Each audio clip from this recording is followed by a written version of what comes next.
기독교 윤리 실천 운동에서 정기적으로 한국교회 신뢰도 여론조사를 합니다.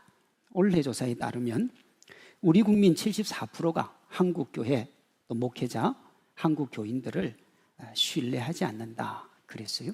그리고 그들 중에 37%가 교회에 다니거나 예수님을 믿는 사람입니다. 예수님을 믿는데도 교회는 싫은 거예요. 본인도 교인이면서 왜 한국교회 목회자 교인을 신뢰하지 않을까요? 이게 우리나라만의 문제가 아니고요. 이미 복음을 먼저 받은 나라들은 다 거쳐갔던 일들입니다. 제가 미국에서 공부할 때 언크리스찬이라는 책을 읽은 적이 있습니다. 예수님 안 믿는 사람을 난 크리스찬이라 그럽니다. 그럼 언크리스찬은 뭐냐? 우리말로 번역을 하면 예수님은 믿는데 교회는 나가지 않는 사람. 그래서 우리나라에서는 이걸 가난한 성도라 그렇게 이야기해요. 그분들이 말하는 자신들이 교회에 나가지 않는 가장 큰 이유가 뭐냐? 교회가 교회답지 못하고 목회자가 목회자답지 못하고 교인이 교인답지 못하다는 거예요. 제가 아는 바에 따르면 믿지 않는 사람의 절반 정도, 그 사람들이 교회를 싫어하는 이유는 그냥 싫은 겁니다. 그냥. 예수님 믿는다는 말만 들어도, 교회 다닌다는 말만 들어도 싫어하는 사람들이 있습니다. 이런 분들의 특징이 이렇습니다.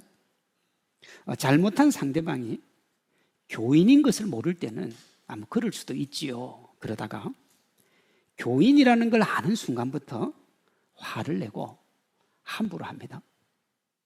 길을 가다가 일반 차가 신호를 조금 위반한다든지 그러면 넘어가는데 교회 이름 적힌 차가 있으면 거침없이 빵빵거립니다. 그리고 셔터 내리고 말을 함부로 막 합니다. 왜요? 그냥 싫은 거예요. 제 생각에 예수님 믿지 않는 사람 한 반 정도는 그렇습니다. 그럼 나머지 반은 뭐냐? 예수님을 믿는다고 하는데 실제는 자기하고 다를 바가 없으니까 싫은 거예요. 믿지 않는 사람들, 가난한 교인들의 눈에 비친 한국 교회가 이렇고 그런 이미지가 자꾸 견고해져 갑니다. 위기지요. 정말 위기입니다. 믿지 않는 사람들이 교회에 오는 경우가 참 드뭅니다. 요즘은 교회가 늘었다 그러면 다른 교회에 문제가 생겨서 성도들이 옮겨가지고 그 교회로 가는 경우가 다반사입니다. 우리 교회는 안 그래요. 우리 교회는 지난 한 5년 동안 한 200~300명이 늘었는데 올해 온 새 가족만 해도 거의 80%가 정말 초짜입니다. 거의 새 가족들이에요. 우리 교회는 조금 예외입니다만 대부분의 한국 교회는 그렇지가 않습니다. 위기라고요. 어떻게 해야 될까요? 어떻게 해야 교회가 교회다워지고 세상에 선한 영향을 미칠 수가 있을까요? 우리가 보고 있는 갈라디아 교회가 여기에 대한 해답을 줍니다. 본문에 내무외환을 겪고 있는 갈라디아 교회가 지금 한국 교회가 처한 현실과 아주 비슷해요. 외적으로는 로마의 핍박을 견뎌내야 했습니다. 당시에는 예수님 믿는 사람들이 싫어했어요. 왜냐? 믿지 말아야 될 종교였기 때문에. 그렇게 고난과 아픔을 당하면 성도들끼리라도 하나가 되어야 되는데 내적으로는 어떠냐? 교인들과 목회자 사이에 불신이 있습니다. 오늘 여러분 본문을 보셔서 알지만 사도 바울하고 성도들 사이에 긴장이 있습니다. 그리고 교인들 간에도 상처와 아픔이 골물대로 골마 있어요. 서로가 서로를 믿지 못하는 공동체였습니다. 오늘날 목회 세습이나 목회자의 리더십 그리고 세속화되어가는 성도들의 신앙, 그런 문제로 새로운 패러다임을 요구받고 있는 한국 교회하고 참 비슷해요. 갈라디아 교회는 어떻게 되었을까요? 일어섰을까요? 주저앉았을까요? 일어섭니다. 건강한 교회, 모범적인 교회, 시대를 이끄는 교회로 세워집니다. 우리가 갈라디아 교회가 일어선 동력을 알면 우리 시대 교회도 일어설 수 있습니다. 위기를 기회로 만들 수 있습니다. 갈라디아 교회가 다시 세워진 저변에 지금부터 말씀드리는 4가지가 있습니다. 건강한 교회의 특징이다. 그렇게 불러도 좋을 것 같아요. 첫째, 건강한 교회는 예수님의 사랑 위에 서 있습니다. 12절, 15절까지가 초기 갈라디아 교회의 모습이고요. 16절부터가 그때 당시 사도 바울이 서신을 보낼 때 갈라디아 교회 모습입니다. 초기 갈라디아 교회를 보면 사도 바울은 그들에게 복음을 전하기 위해 그들과 같이 낮아졌습니다. 12절입니다. 형제들아 내가 너희와 같이 되었은즉 너희도 나와 같이 되기를 구하노라 그랬어요. 이는 바울이 자신이 가진 유대인과 로마인의 특권을 버렸다. 그리고 그들처럼 낮아졌다 하는 말이 됩니다. 복음을 위해서 다 버렸어요. 그런데요, 사도 바울에게 문제가 좀 있습니다. 13절에 보면 바울이 자신에게 육체의 약함이 있었다 그래요. 학자들은 바울이 말라리아와 같은 전염병이나 혹은 열병, 시력장애, 심지어는 간질병이 걸렸었다 그렇게 얘기합니다. 이 간질병에 대한 게 상당히 많이 있습니다. 정확한 변명은 알 수 없습니다만 14절을 통해서 그가 가지고 있었던 병이 삶에 엄청난 영향을 미쳤고 주변 사람들이 볼 때도 업신여기기에 충분한 질병을 사도 바울이 가지고 있었다 하는 거예요. 만약에 그의 병이 간질병이었다고 한번 해봅시다. 여러분, 간질병은 가만히 있다가 거품 흘리며 쓰러지는 겁니다. 만약에 여러분 제가 간질병이 있으면 여러분 저 따뜻하게 안아주실 수 있겠습니까? 설교를 하다가 거품 물고 여러분 쓰러지면 괜찮겠습니까?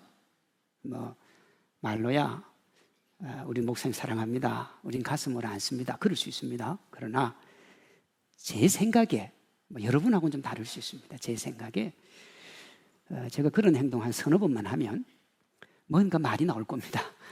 우리 뭔 조치를 취해야 되는 게 아닌가.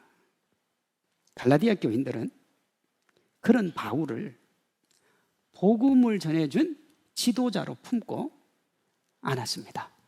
14절, 15절에 나옵니다. 너희를 시험하는 것이 내 육체에 있으되 이것을 너희가 업신여기지도 아니하고 버리지도 아니하고 오직 나를 하나님의 천사와 같이 또는 그리스도 예수와 같이 영접했다 그랬습니다. 업신여기지도 않고 무시하지도 않았습니다. 15절은 더 기가 막힌 말씀이 있습니다. 너희가 할 수만 있었더라면 너희의 눈이라도 빼어 나에게 주었으리라. 초창기에 그랬습니다. 눈이라도 빼서 줄 수 있었던 사람들. 바울은 자신의 모든 특권을 십자가 안에서 포기를 했고 갈라디아 교인들은 그의 인간적인 부족함을 십자가 안에서 수용했습니다. 무턱대고 안으라, 무턱대고 보듬으라 그게 아니라 십자가의 사랑 위에 서 있는 저 지도자, 십자가의 은혜로 우리가 주의 자녀가 된 우리가 하나가 되어야 되는 것이 아닌가 하는 겁니다. 여러분, 건강한 교회는 문제가 없는 것이 아니라 문제가 생겼을 때 십자가의 사랑으로 수용하고 그 문제를 자기가 짊어지고 가는 사람들이 많은 공동체입니다.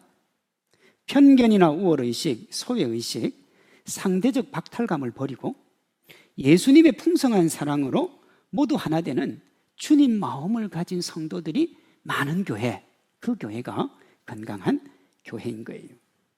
우리 모두가 이런 마음과 자세를 가질 때 우리 교회가 건강한 교회가 될 줄로 믿습니다. 어느 한 사람의 탁월함이 아니라 우리 모두의 하나됨입니다. 이를 위해서 가져야 될 것이 뭐냐? 누군가에게 희생과 헌신을 강요하는 게 아니라 내가 그 희생과 헌신을 하고 타인의 부족함과 연약함을 사랑으로 품는 겁니다. 그곳이 교회입니다. 둘째, 건강한 교회는 문제를 만나면 십자가로 돌아갑니다. 어디로 돌아간다고요? 십자가로 돌아간다고요. 초기에 이상적이던 갈라디아 교회에 위기가 찾아옵니다. 교회 운영에 세상 원리가 작동하기 시작했고 지도급에 있는 이들은 자신의 생각을 성도에게 주입시키기 시작을 했습니다. 갈라디아 교회를 세운 이가 사도 바울입니다. 근데 이제 사도 바울은 교회를 세우고 난 다음에 어느 정도 서고 나면 지도자들에게 맡기고 자기는 또 다른 곳에 가서 복음을 전했습니다. 그럼 사도 바울에 의해서 지도자로 세움을 받은 갈라디아 교회 지도자들은 어떻게 해야 되느냐? 사도 바울이 가르쳐준 복음을 가르쳐야 되는 겁니다. 그런데 이 사람들이 복음은 안 가르치고 자기 생각을 가르치기를 시작을 하는 거예요. 내가 보니까 이렇고 내가 보니까 이렇고, 이제 십자가에서 점점 멀어지기를 시작을 하는 거예요. 갈라디아 교회가 가졌던 대표적인 멀어짐이 뭐냐? 할례를 받는 것이 진리였습니다. 여기에서 할례는 인간적인 노력과 십자가 외에 다른 방법으로도 교회가 유지될 수 있다고 하는 생각이에요. 바울은 절대로 교회는 십자가를 벗어나서 세워지면 안 된다 하는, 십자가의 은총 위에 교회가 세워진다고 하는 것을 가르쳤습니다. 갈라디아 교인들이 보니까요, 이렇게 예수님의 십자가만을 고집하는 바울, 뭐 좀 이제 몇 년이 지났으면 타협도 좀 했으면 좋을 것 같은데 타협하지 않는 바울이 싫었습니다. 그래서 결국 그의 대적자가 돼요. 처음엔 안 그랬는데요, 처음엔 함께 갔는데요, 나중에 문제가 찾아온 겁니다.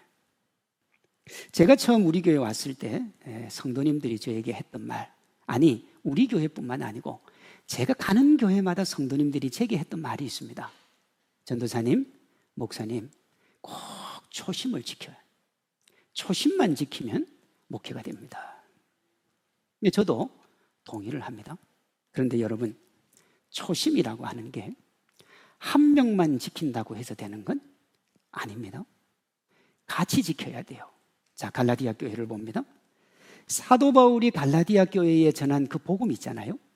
사도 바울은 그때부터 죽을 때까지 이 복음의 문제에서 한치의 흐트러짐도 없습니다. 무슨 얘기냐? 사도 바울은 초심을 지키고 다메섹 도상에서 만난 그 주님의 은혜 가지고 평생을 살았던 사람이에요. 그 사도 바울은 초심을 지켰어요. 그러면 갈라디아 교회도 그 초심을 지켰으면 둘이 문제가 일어날 게 없어요. 어떤 부족함도 받아줬기 때문에. 그런데 사도 바울이 그 초심을 분명하게 지켰음에도 불구하고 문제가 일어난 건 뭐냐? 성도들이 그 초심에서 벗어났기 때문에 그렇습니다. 그래서 사도 바울이요, 자기의 목소리를 좀 변하게 한다, 그런 말을 하거든요. 그러니까 복음에 대해서 다시 가르친 거죠. 그렇게 하니까 갈라디아 교인들이 바울을 원수로 생각한 겁니다. 16절입니다.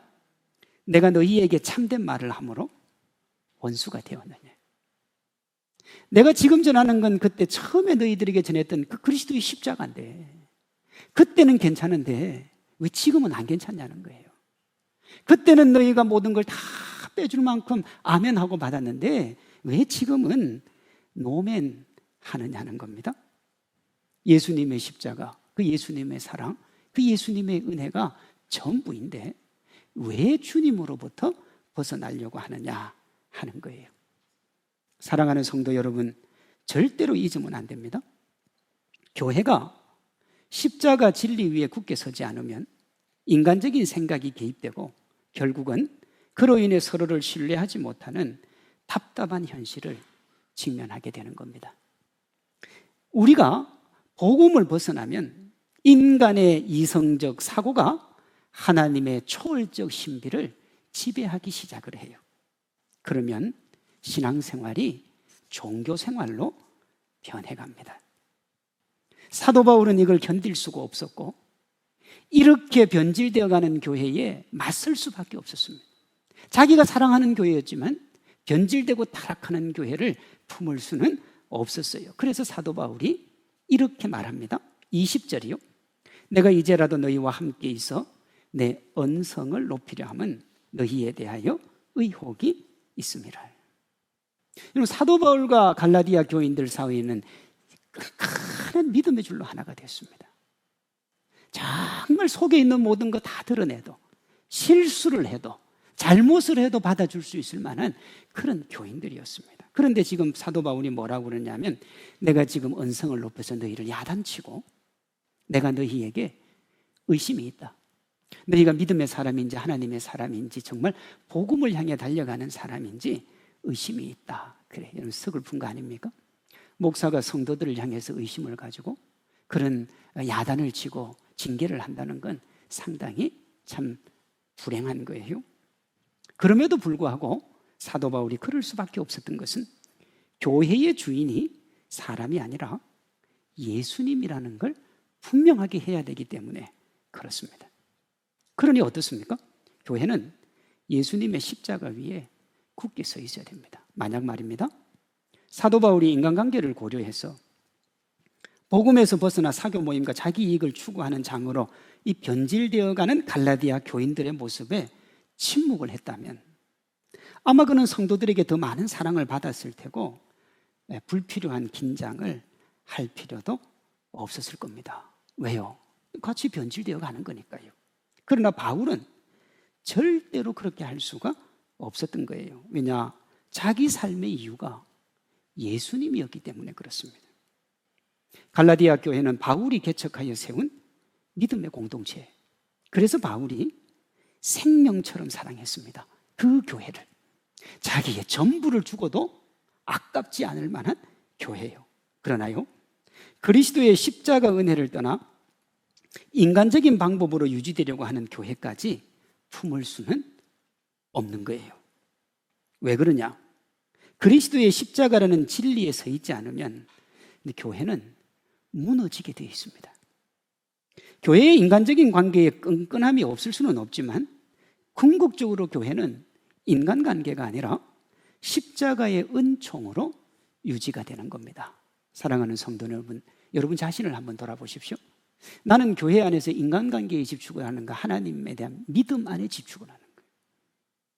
믿음의 삶을 이야기하지만 결국 인간관계를 위한 다리로 사용하는가, 진실로 하나님 앞에 믿음으로 나아가기 위해서 그렇게 하는가 하는 겁니다. 사도 바울은 교회가 인간적으로 움직이면 언성을 높이면서 책망을 해야 된다고, 다른 모든 것은 사랑으로 안을 수 있지만 복음을 다른 것으로 바꾸려고 하는 것은 용납할 수 없다 그랬습니다.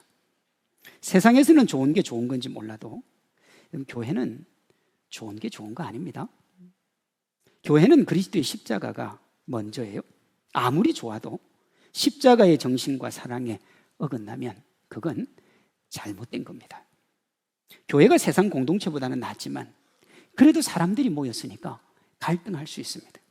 이때 세상은 말입니다, 편가르기를 합니다. 그렇죠? 네 편 내 편으로 딱 나눠버립니다. 그러면 나의 모든 잘못이 사라집니다. 왜? 내 편은 다 나를 옹호해 주니까. 교회도 그렇게 하려는 사람들이 있습니다. 문제가 생기면 내 편 만들고 나와 함께 가자고 그러고. 사랑하는 성도 여러분, 다시 한번 제가 분명하게 말합니다. 교회와 교인 간의 갈등을 푸는 열쇠는 예수님의 십자가입니다. 주님 앞에 가서 용서 구하고 주님 앞에 가서 옳고 그름을 가려야 되는 겁니다.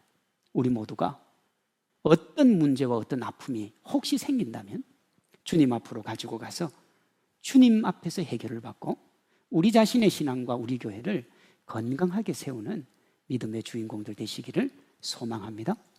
셋째, 건강한 교회는 좋은 일에 대한 열심을 가진 사람들이 많이 있습니다.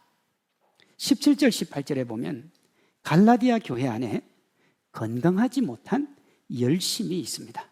17절에 그 핵심을 사도 바울은 뭐라고 하느냐? 이간질이라 그렇게 얘기합니다. 17절입니다. 그들이 너희에게 대하여 열심을 내는 것은 좋은 뜻이 아니요. 어떤 사람들이 와서 그들을 열심히 가르쳤습니다. 어떻게 열심히 했냐? 사도 바울이 가르친 것보다 더 열심히 가르쳤습니다. 그런데 그 다음 보세요. 오직 너희를 이간시켜 너희로 그들에게 대하여 열심을 내게 하려 합니다. 이 목적이 뭐냐 그러면 하나님으로부터 떠나서 자기들에게 충성하는 사람을 만들기 위해서 그렇게 열심히 했다는 겁니다. 자기에게 충성하는 사람. 한국 교회가요, 제자 훈련이라는 말이 엄청나게 나올 때 부작용이 많이 일어납니다. 그때 뭐라고 했느냐 그러면 예수님의 제자 만들어라 그랬더니 목회자들이 전부 자기 제자 만들고 있더라 그렇게 이야기한 거예요. 똑같은 얘기입니다. 주님과 주님의 나라를 위해서 열심히 하라고 가르치라고 그랬더니 전부 자기 제자 만들더라는 겁니다. 이간질의 목적이 뭐냐? 자신의 목적을 위해 편을 가르는 겁니다. 이간질이 왜 무서우냐? 이간질이 딱 들어가서 네 편, 내 편이 딱 되면 옳고 그름의 경계가 사라집니다. 내 편 아니면 네 편이에요. 그리고 내 편은 무조건 옳고 네 편은 틀린 거예요. 여러분, 세상은 그럴 수 있습니다. 왜냐하면 포스트 모던 사회가 다원주의, 상대주의를 추구하기 때문에 세상은 진리를 인정하지 않습니다. 그러니까 네 편, 내 편 나누어가지고 쪽수가 많은 쪽이 이기는 거예요. 그러니 세상에서는 그럴 수 있는데 교회는 문제가 돼요. 왜냐하면요, 교회는 하나님의 말씀이 진리라 그랬거든요. 쪽수 많은 사람이 이기는 게 아니고 뭐가 이깁니까? 하나님 말씀에 선 사람들이 이기는 겁니다. 그것이 진리이기 때문에 그래요. 그런데요, 교회 안에서 그거를 이렇게 허물어버리고 이간질을 통해서 네 편, 내 편을 만들면 어떻게 되느냐? 이게 하나님의 진리는 사라지고 이제 우리끼리가 나옵니다. 이렇게 되면 교회 안에서 무슨 짓을 해도 됩니다. 왜? 우린 같은 편이니까. 묻지도 따지지도 않고 지지를 해줍니다. 누구를 위한 열심이냐? 예수님이 아니라 이간을 시켜서 이익을 보는 사람만 덕을 보는 겁니다. 슬프지만요, 대부분의 분쟁이나 아픔이 있는 교회들의 문제를 살펴보면 대부분 다 여기에 속합니다. 말로는 주님 영광, 하나님의 영광, 하나님의 기쁨을 외치지만 결국은 자기 생각을 안 내려놓는 거예요. 먹고 마시고 놀고. 그러면 교회가 어떻게 되느냐?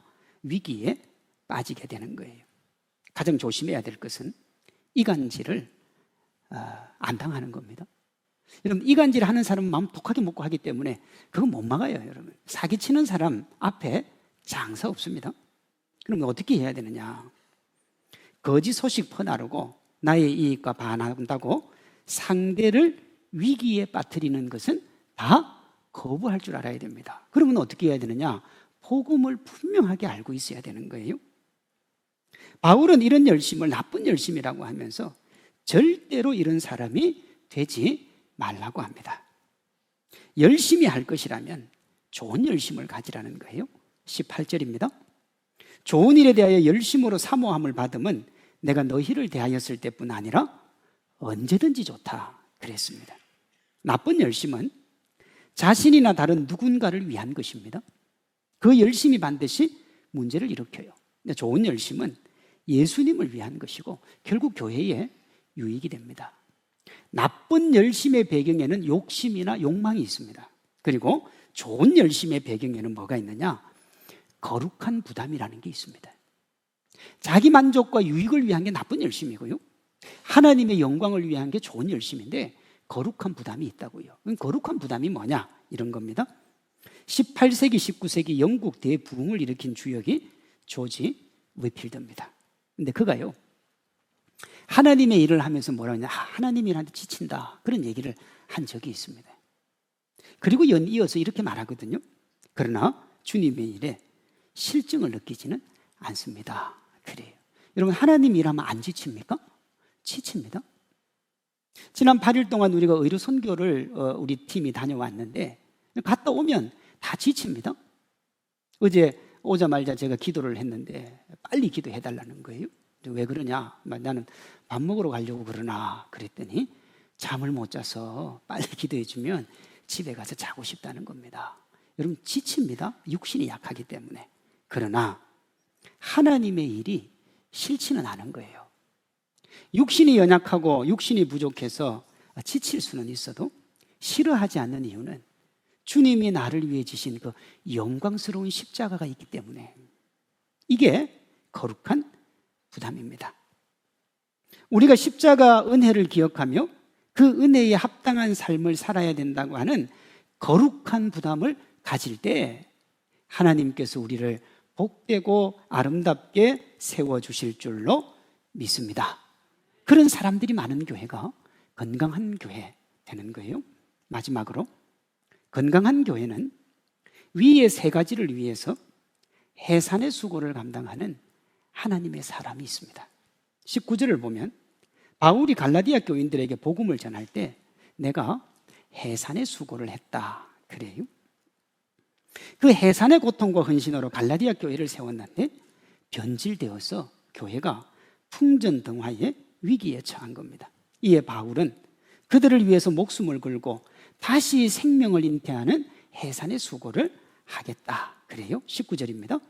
나의 자녀들아 너희 속에 그리스도의 형상을 이루기까지 다시 너희를 위하여 해산의 수고를 하노니 그랬습니다. 제가 야곱 시리즈 할 때 이 땅을 살아가면서 인간이 느끼는 고통 그 세 번째가 해산의 고통이라 그랬습니다. 첫째가 불에 타는 고통, 두 번째가 신체가 잘리는 고통, 세 번째가 해산의 고통이라 그랬어요. 이 해산의 고통 정말 힘들고 어렵다는 걸 사도 바울이 압니다. 제가 지난 5년 동안 우리 성도님들과 함께 교회의 거의 대부분을 리모델링을 했습니다. 가끔 제가 이런 생각을 합니다. 다시 하라면 하겠는가? 제 대답은 간단합니다. 못할 것 같아요. 엄두가 안 나요. 다시 한다는 게. 뭐 철없이 모르고 필요하니까 그때는 했을지 몰라도 다시 하라 그러면 못할 것 같아요. 그런데 여러분, 갈라디아 교회를 세우는 것과 제가 리모델링 한 거는 비교 자체가 불가능합니다. 왜 불가능하냐? 건물은 세우면 됩니다. 근데 사람은요, 세운다고 세워지는 게 아닙니다. 건물은 뼈대 올리고 여러분 시멘트 바르면 세워지는 거예요. 사람은요, 멀쩡하게 다 선 것 같은데 하나도 안 된 경우도 부족했습니다. 그럼 사도 바울이 그거 몰랐을까요? 알았죠. 알았으니까 뭐라고 그랬냐? 내가 해산의 수고를 다시 한다 그랬잖아요. 그런데 이런 의문이 생깁니다. 왜 바울은 그렇게 무모한 일을 다시 감행하려고 하는 것일까? 그것은 자신을 구원하신 십자가의 은혜 때문에 그렇습니다. 갈라디아서 2장 20절에 보면 사도 바울이 자기 삶의 이유를 이렇게 말합니다. 이제 내가 육체 가운데 사는 것은 나를 사랑하사 나를 위하여 자기 몸을 버리신 하나님의 아들을 믿는 믿음 안에 산다. 내 삶의 이유가 뭐라는 거예요? 하나님을 믿는 믿음이라는 겁니다. 바울에게 갈라디아 교회는 뭐에 대한 위기냐? 십자가 보혈에 대한 위기였습니다. 십자가의 위기는 자신이 전부를 던져서 막아야 되는 거예요. 바울에게는 그렇습니다. 그러니 예수님의 흔적을 가진 바울에게 예수님을 위해서 다시 해산의 수고를 하는 건 아무것도 아닌 거예요. 여러분, 본래 해산의 수고는 다시 하는 게 너무너무 어려워 힘들어요. 못할 거예요. 그런데 주님의 십자가를 생각하면 그건 뭐 아무것도 아니라 이 말이에요. 예수님을 위해서 뭐라도 할 수 있기 때문에. 그래서 사도 바울이 복음을 들고 다시 그 불구덩이 속으로 들어가는 거예요. 건강하던 교회가 어려움을 당할 수 있어요. 갈라디아 교회가 그랬습니다. 그런 위기 속에서도 갈라디아 교회가 건강했던 이유는 무너지는 교회를 막아선 하나님의 사람이 있었기 때문에 그렇습니다. 위기의 공동체는 문제가 있는 공동체가 아닙니다. 이 땅에 문제와 아픔이 없는 완벽한 교회는 여러분 어디에도 없습니다. 정말 위기의 교회는 문제와 아픔이 생겼을 때 그 위기와 아픔을 자신의 아픔으로 알고 그 위기를 막아서는 하나님의 사람이 없는 교회, 그 교회가 위기의 교회입니다. 핑계대고 남 탓하고 위기를 이용해서 이간질로 자기 이익을 추구하는 사람들로 가득한 교회, 그런 교회가 위기의 교회예요. 갈라디아 교인들과 일부 지도급에 있는 교사들의 신앙이 지극히 인간적이었고 그로 인해서 교회에 위기가 찾아왔음에도 불구하고 그들이 행복했던 이유가 뭐냐 하면요, 그들을 위해 하나님의 이름으로 생명을 내어놓을 수 있는 하나님의 사람이 있었다는 겁니다. 위기가 찾아올 때 회피하는 사람이 많으면 공동체는 무너집니다. 에스겔서 22장 30절, 31절에 이런 말씀이 있습니다. 이 땅을 위하여 성을 쌓으며 성 무너진 데를 막아서서 나로 하여금 멸하게 못하게 할 사람을 내가 그 가운데서 찾다가 찾지 못하였으므로 내가 내 분노를 그들 위에 쏟으며 내 진노의 불로 멸하여 그들의 행위대로 그들 머리에 보응하였느니라. BC 586년 남유다의 멸망을 목전에 두고 하나님이 남유다가 멸망하지 않을 방법을 가르쳐 줍니다. 예레미야서 5장 1절에 이렇게 되어 있습니다. 너희가 만일 정의를 행하며 진리를 구하는 자를 한 사람이라도 찾으면 내가 이 성읍을 용서하리라. 그때 예루살렘에 수십만 명이 살았고요, 남유다 전체에 수백만 명이 있었습니다. 하나님이 그들 중에 너희가 나의 분노를 막았을 의로운 사람 한 명만 있어도 내가 너희 남유다를 멸하지 않겠다. 그런데요, 그 무너진 데를 막아서서 공의를 행하며 진리를 구할 한 사람의 의인이 없어서 남유다가 멸망을 합니다. 그리고 그때로부터 1945년까지 무려 2500년을 말입니다. 유대인들은 나라도 없이 전 세계를 떠돌아다녔습니다. 한 사람만 있었으면 그 한 사람이 그들을 살렸을 텐데 그게 없어서 그 나라가 그렇게 유리하며 방황했던 거예요. 반대로 위기를 자신의 것으로 알고 막아서는 이가 있으면 그 공동체는요, 위기를 극복하고 이전보다 더 멋진 공동체로 서게 됩니다. 출애굽기 32장에 보면 이스라엘 백성들이 금송아지를 하나님으로 섬기는 모습이 나옵니다. 이를 보신 하나님이 견딜 수가 없어서 모세에게 이렇게 말씀하세요. 32장 9절이요. 여호와께서 모세에게 이르시되 내가 이 백성을 보니 목이 뻣뻣한 백성이로다. 그런즉 내가 하는 대로 두라. 내가 그들에게 진노하여 그들을 진멸하고 너를 큰 나라가 되게 하리라. 여기 여러분 진멸이라는 단어가 뭐냐 그러면 잿더미를 만들겠다는 겁니다. 최소 250만에서 최대 400만에 이르는 이 유대인들 전체를 하나님께서 잿더미로 만들겠다. 그리고 모세만을 통하여 너희 자손들을 통하여 이 거룩한 일을 내가 해나가겠다. 그렇습니다. 여러분, 하나님이 아니면 이건 뭐 인간이 감정적으로 한 얘기지만 하나님이 하신 얘기이기 때문에 감정이 아니에요. 그리고 모세를 통하여 이 일을 하시겠다는 하나님은 분명하게 하실 수 있는 분이에요. 그런데요, 모세가 아멘 하지 않습니다. 그는 공동체를 봐요. 그리고 그 공동체를 위해서 자기에게 주어진 엄청난 기회를 포기합니다. 무너지는 공동체를 막아서는 길을 택해요. 출애굽기 32장 31절입니다. 모세가 여호와께로 다시 나아가 여짜오되 슬프도소이다. 이 백성이 자기들을 위하여 금신을 만들어 싸우니 큰 죄를 범하였나이다. 맞다 이 말이에요. 하나님 말씀이 맞다 이 말이에요. 이 백성이 하나님께서 진멸을 하셔도 진멸당해도 싸다 이거예요. 자, 32절입니다. 그러나 이제 그들의 죄를 사하시옵소서. 그렇지 아니하시오면 원하건대 주께서 기록하신 책에서 내 이름을 지워버려 주시옵소서. 하나님 말씀이 다 맞지만 하나님이 나를 지도자로 세웠으니 제가 하나님이 세운 지도자로 용서를 구합니다. 그리고 제가 이 백성을 위하여 막았으니 하나님 용서해 달라고. 그렇지 않으면 저도 죽여달라. 그는 지도자로서 개인의 만족과 유익을 추구하거나 거기에 연연하지 않습니다. 그로 인해서 이스라엘 공동체가 살아납니다. 새로운 역사를 추구하는 거예요.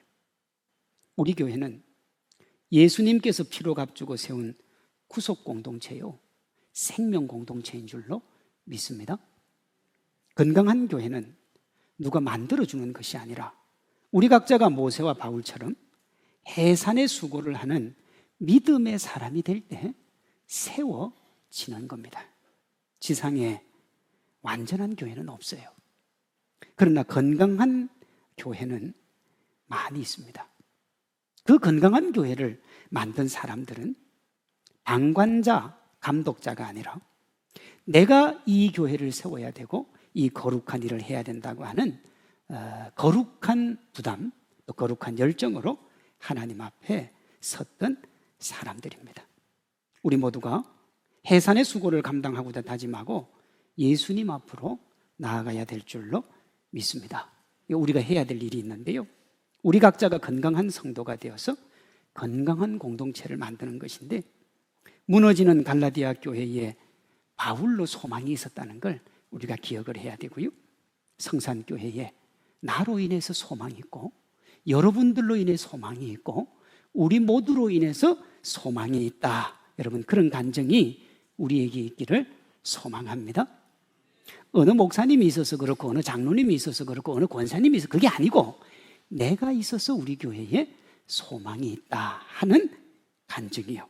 그렇게 하려면 우리 각자가 복음 위에 세워지고, 답답한 현실을 직면하면 복음으로 돌아가고, 그 복음에 기초한 열심을 가진 해산의 수고를 감당하는 하나님의 사람들이 되어야 하는 거예요. 예수님 안에서 우리 모두가 이 거룩한 하나님의 사람들이 되어서 하나님이 주시는 행복과 기쁨 맛보는 건강한 성도, 건강한 교회 세워가는 우리 모두 되기를 주님의 이름으로 축원합니다.